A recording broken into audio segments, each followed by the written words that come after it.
Bonjour les enfants, aujourd'hui je vous propose une vidéo sur le passé composé.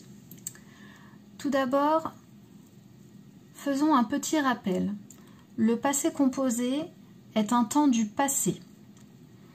Dans la phrase, nous pourrons du coup nous appuyer sur des indicateurs de temps comme hier, l'année dernière, avant-hier. L'action est révolue, c'est-à-dire qu'elle est terminée.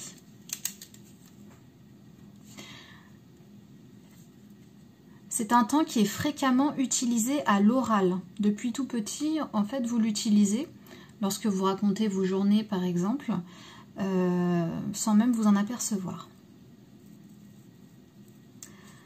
Alors, concrètement, comment se forme le passé composé? Eh bien, le passé composé est un temps composé. On l'entend passé composé. Pourquoi composé? Parce qu'il est écrit avec deux mots. Il est constitué d'abord de l'auxiliaire soit être, soit avoir conjugué au présent de l'indicatif, plus du participe passé du verbe.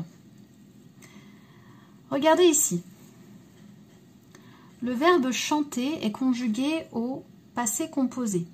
Nous avons donc les sujets, des pronoms personnels ici, l'auxiliaire avoir qui est conjugué au présent de l'indicatif et le participe passé du verbe chanter. J'ai chanté, tu as chanté, il a chanté, nous avons chanté, vous avez chanté, ils ont chanté. Ici donc le verbe chanter est conjugué au passé composé et il est composé de l'auxiliaire avoir et de son participe passé. Deuxième exemple, le verbe aller. Ici, le verbe aller va être conjugué avec un auxiliaire être au présent et également du participe passé de ce verbe. Je le note ici, participe passé. Je suis, tu es, il est ou elle est, nous sommes, vous êtes, ils ou elles sont allés. D'accord? Voilà. Donc deux solutions. Soit l'auxiliaire avoir, soit l'auxiliaire être. Et vous remarquez qu'il y a le participe passé de chaque verbe que l'on veut conjuguer. Alors maintenant, comment savoir quelle va être la terminaison du participe passé? Eh bien, vous devrez vous référer au groupe auquel appartient le verbe. Petite explication ici. Si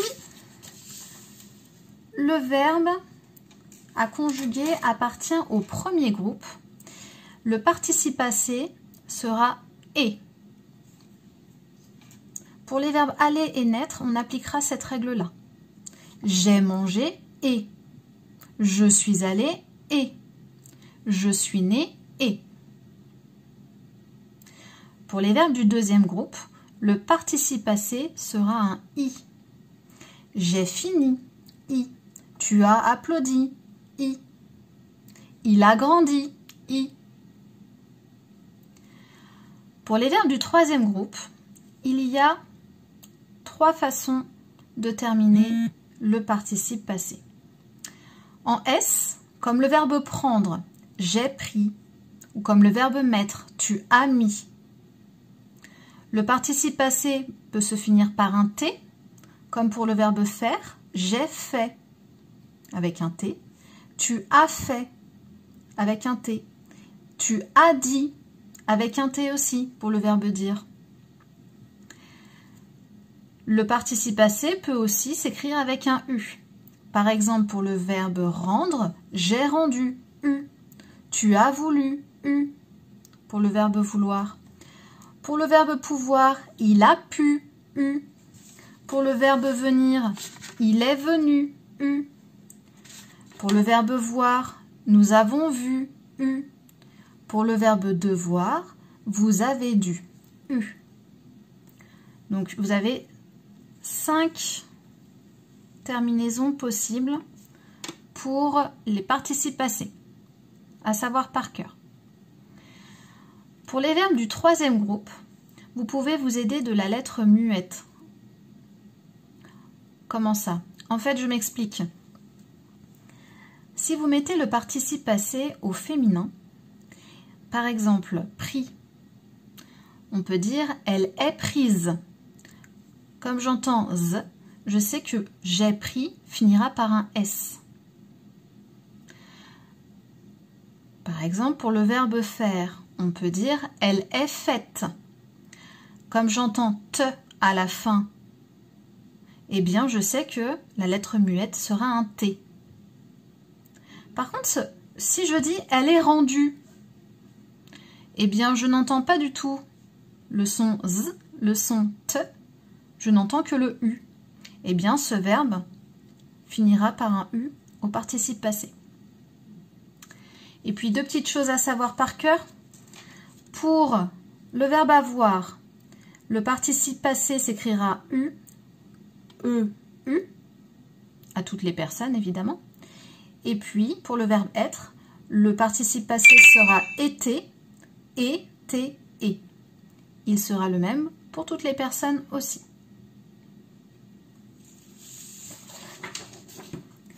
Maintenant, j'aimerais vous expliquer les règles d'accord.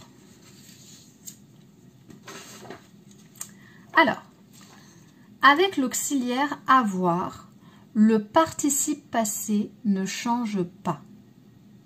C'est le même pour toutes les personnes, qu'il s'agisse du singulier ou du pluriel. Ça, c'est une règle que l'on apprend en CM2. En 6e, vous verrez que cette règle change un petit peu selon la place du COD dans la phrase. Mais en CM2, on s'en tient à ça. Il n'y a pas d'accord avec l'auxiliaire avoir. Donc, prenons par exemple le verbe nager. Vous voyez ici qu'à toutes les personnes, que ce soit au singulier ou au pluriel, c'est un verbe du premier groupe. Donc, le participe passé va se terminer en « et » à toutes les personnes. Pour le verbe finir, je n'ai écrit que les deux premières personnes du singulier et du pluriel. Ici, finir appartient au deuxième groupe. Donc, j'aurai un « i » à toutes les personnes pour le participe passé. J'ai écrit aussi le verbe faire au passé composé. Je et nous, première personne du singulier, première personne du pluriel. Ici, les participes passés se finissent par un T. D'accord? Puisque à chaque fois, ces verbes-là sont conjugués avec l'auxiliaire avoir. Alors maintenant, avec l'auxiliaire être, ça se complique un petit peu.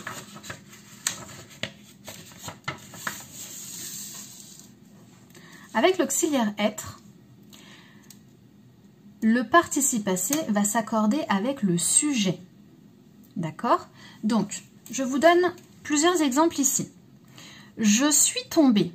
Imaginons que je suis un garçon. Donc, il s'agit du masculin singulier. Je suis tombée et. Par contre, je suis tombée. Je suis une fille. Je dois donc avoir la marque du féminin singulier. Eh bien, je vais rajouter le « e » qui est la marque du féminin singulier. Autre exemple, Marc et Paul sont tombés. Ici, j'ai deux garçons. Donc, j'ai du masculin pluriel. Je vais donc écrire la marque du pluriel qui est le S. Qui sont tombés? Ce sont Marc et Paul. Donc, j'écris le participe passé au pluriel. Lisa et Pierre sont tombés. Ici, on a Lisa qui est une fille et Pierre qui est un garçon. Alors ici, le masculin l'emporte. Donc, on va devoir écrire le participe passé au masculin pluriel. Ici, tomber à la marque du pluriel. Et enfin, Lilou et Roxane sont tombés. Ici, Lilou et Roxane sont deux filles. Donc, nous allons devoir écrire le participe passé au féminin pluriel. J'ai la marque du féminin, le E, et la marque du pluriel, le S. Alors, pour vous aider un petit peu, je vous propose les 14 verbes principaux qui vont se conjuguer avec l'auxiliaire être. D'accord? Avec l'auxiliaire être au passé composé. Naître, il est né, elle est née. Mourir, ils sont morts, elles sont mortes. Monter, il est monté, elle est montée. Descendre, ils sont descendus, elles sont descendues. Entrer, il est entré, elle est entrée.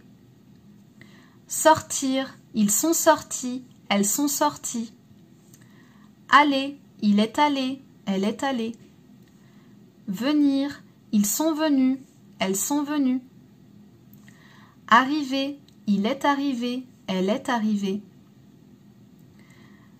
Partir, ils sont partis, elles sont parties. Rester, il est resté, elle est restée. Tomber, ils sont tombés, elles sont tombées. Passer, il est passé, elle est passée.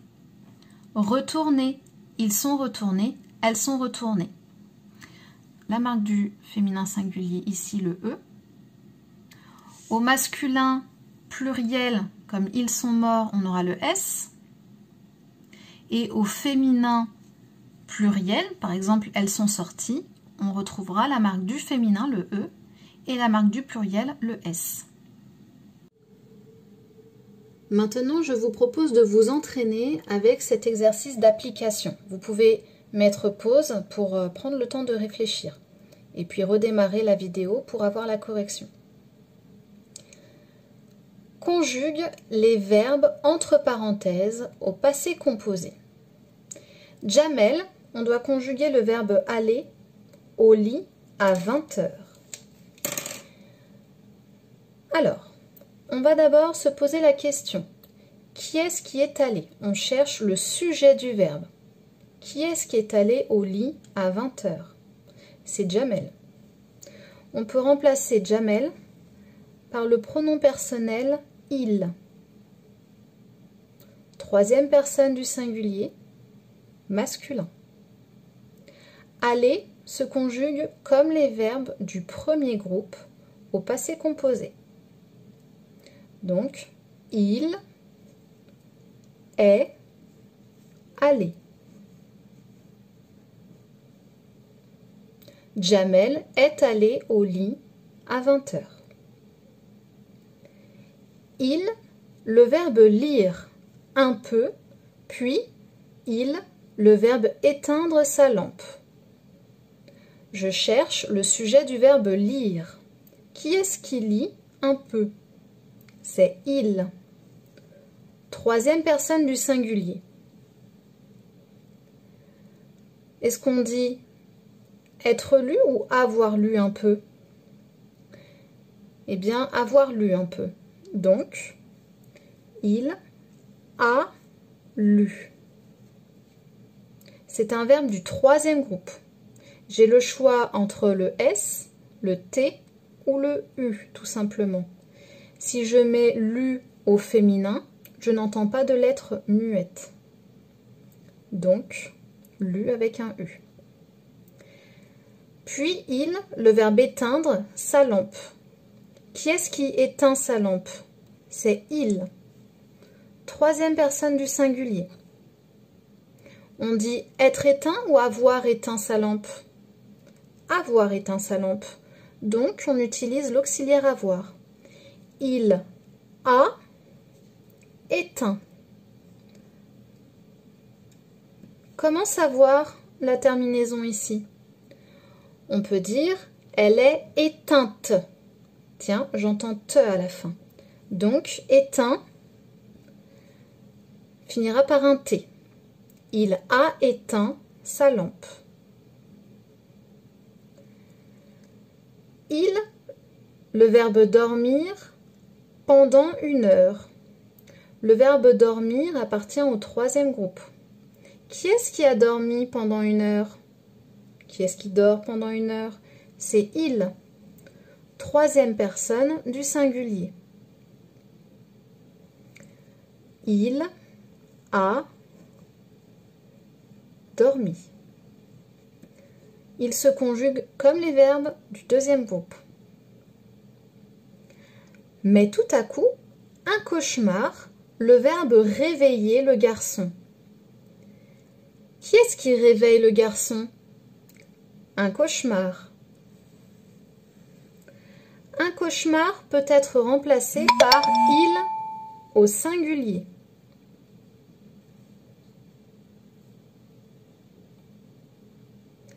Donc, c'est un verbe du premier groupe, il se finit en ER. Son participe passé va donc se terminer en E. On dit avoir réveillé le garçon ou être réveillé le garçon? Avoir réveillé le garçon. Alors, on utilise l'auxiliaire avoir, un cauchemar a réveillé et le garçon. Qui, le verbe commencer, a pleuré. Qui est-ce qui commence à pleurer? C'est le garçon. On peut le remplacer par il au singulier. Troisième personne du singulier. Est-ce qu'on dit avoir commencé à pleurer ou être commencé à pleurer? Avoir commencé. On utilise l'auxiliaire avoir. Il a commencé va se terminer en et puisqu'il appartient au premier groupe. Nous continuons. Ses parents, le verbe entendre les sanglots de l'enfant. Ici, le verbe entendre fait partie du troisième groupe. Qui est-ce qui entend les sanglots de l'enfant? Ses parents. Alors attention, ici, ses parents est au pluriel. On va le remplacer par la troisième personne du pluriel. Est-ce que on dit avoir entendu les sanglots ou être entendu les sanglots, pardon? On dit avoir entendu. Donc, on va utiliser l'auxiliaire avoir. Ils ont entendu.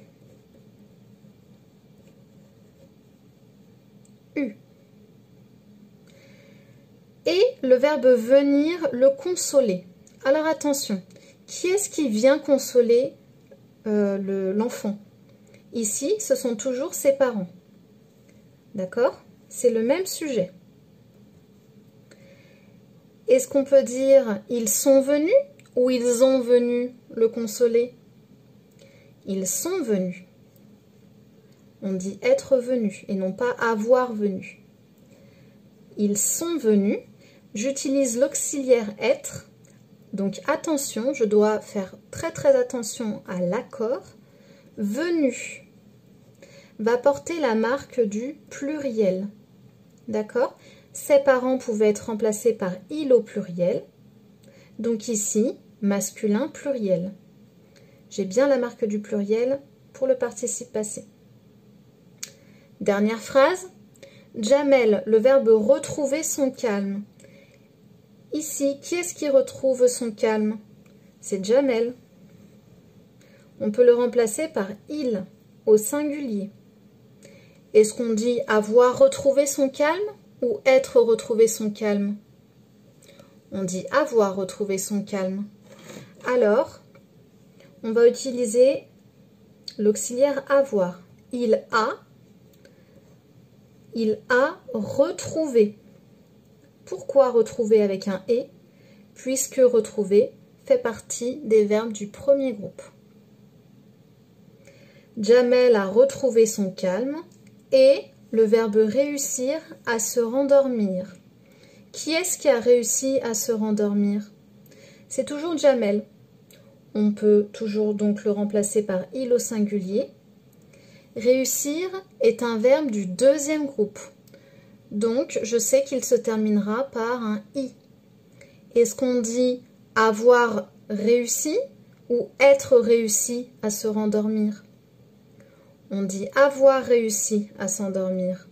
Donc, Jamel a, j'utilise l'auxiliaire avoir, réussi avec un I, puisque on a dit que réussir était un verbe du deuxième groupe. Jamel a retrouvé son calme et a réussi à se rendormir.